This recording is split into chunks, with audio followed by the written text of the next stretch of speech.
jamur atau fungi. Jamur adalah organisme eukariotik yang tidak dapat membuat makanannya sendiri atau heterotrof. Jamur berbeda dari tumbuhan, hewan, dan bakteri.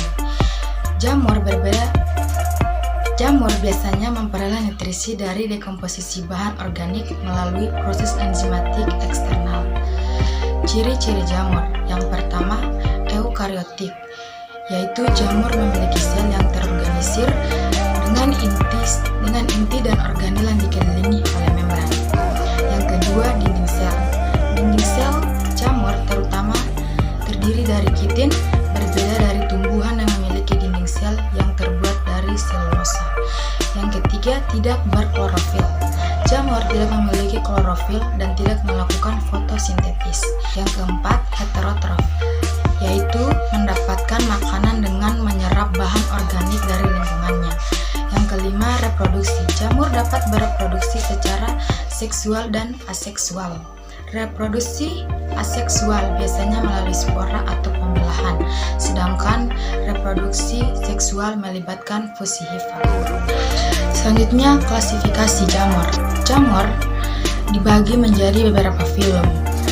Yang pertama yaitu Zygomicota, yang dikenal sebagai jamur zigote. Contohnya yaitu Rhizopus atau jamur pada roti. Yang kedua, Ascomycota, yang dikenal sebagai jamur katung, membentuk spora dalam kantung khusus atau ascus. Contohnya Saccharomyces atau ragi. Yang ketiga, Basidiomycota, yang dikenal sebagai jamur basidi yang membentuk spora di atas struktur khusus yang disebut basidia. Contohnya yaitu jamur kuping, jamur tiram, dan jamur shiitake.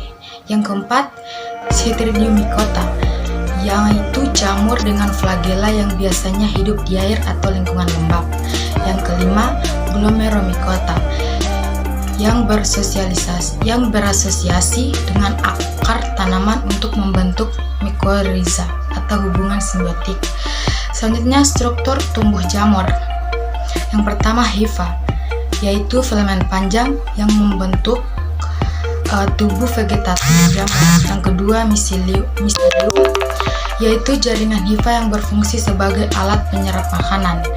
Yang ketiga, spora, yaitu alat penyebaran dan reproduksi jamur. Yang keempat, buah tubuh, yaitu struktur reproduktif yang terlihat seperti pada jamur payung. Habitat jamur.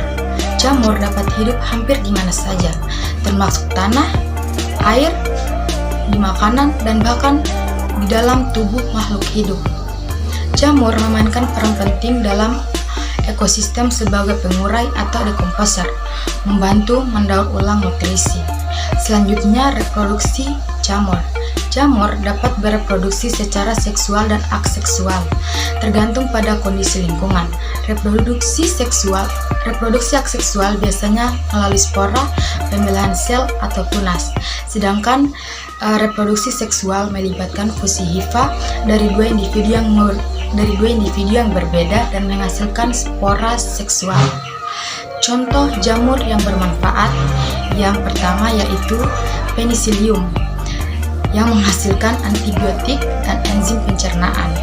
Yang kedua, Saccharomyces cerevisiae, yang digunakan dalam pembuatan roti dan fermentasi alkohol. Yang ketiga yaitu jamur tiram atau Pleurotus asterotus, yang dikonsumsi sebagai pangan bergizi. Selanjutnya, contoh jamur berbahaya. Yang pertama, Candida albicans, yang menyebabkan infeksi pada manusia. Yang kedua, Aspergillus flavus, yang menghasilkan aflatoxin yang beracun dan dapat menyebabkan kanker hati. Yang ketiga, Armillaria melea, yang parasit pada pohon yang dapat menyebabkan kerusakan besar pada hutan. Jadi, dapat disimpulkan bahwa jamur adalah organisme yang memiliki peran penting dalam berbagai aspek kehidupan, dari dekomposisi materi organik hingga penggunaannya dalam industri makanan dan farmasi. Jamur memiliki banyak peran penting dalam menjaga keseimbangan ekosistem, serta mendukung kehidupan manusia. Sekian penjelasan dari saya. Wassalamualaikum warahmatullahi wabarakatuh.